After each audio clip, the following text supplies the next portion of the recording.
perto do que pensamos. E falamos agora de uma guerra longínqua e também esquecida, Myanmar.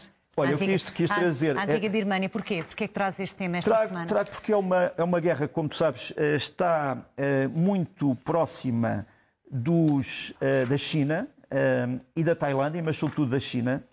E, estando muito próxima da China, é uma guerra que, obviamente, tem consequências internacionais.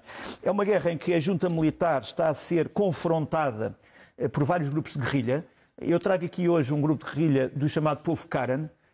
Nós temos ali aquele mapa com aquelas estrelas que são os últimos combates contra a junta, realmente muito perto da fronteira com a Tailândia, na zona em que existe o tal povo Karen, e fomos descobrir que realmente o povo Karen é representado, entre outros, por vários grupos de guerrilha. Um deles é a chamada facção do KPTLA, o Exército Kautulé, e fomos descobrir que o vice-presidente do chamado Estado de Kautulé, portanto, representante deste movimento, não sei se podemos pôr outra vez desde o princípio, fala otimamente português.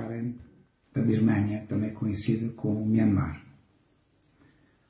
O governo, sou vice-presidente do governo de Kautulé, o governo do Estado Karen da Birmânia, também conhecida como Myanmar. Este vídeo é bastante longo, não vamos ter tempo aqui, mas eu expliquei o que é que eles querem. No fundo, eles querem a independência e a proteção dos Karen, que são essencialmente uma minoria cristã dentro de um país com muitas etnias, e ele explica também que quer o seu reconhecimento internacional, quer boas relações com Portugal e quer diálogo com o Ministério dos Negócios Estrangeiros, etc. Agora, tens aqui uma das unidades do KPTLA em ação nas florestas de Myanmar. Aqui está. Portanto, este homem representa essencialmente este exército. Estas milícias, sim. E que fala, como dizias bastante bem, e percebemos português de forma Eu sei que muito correta. estou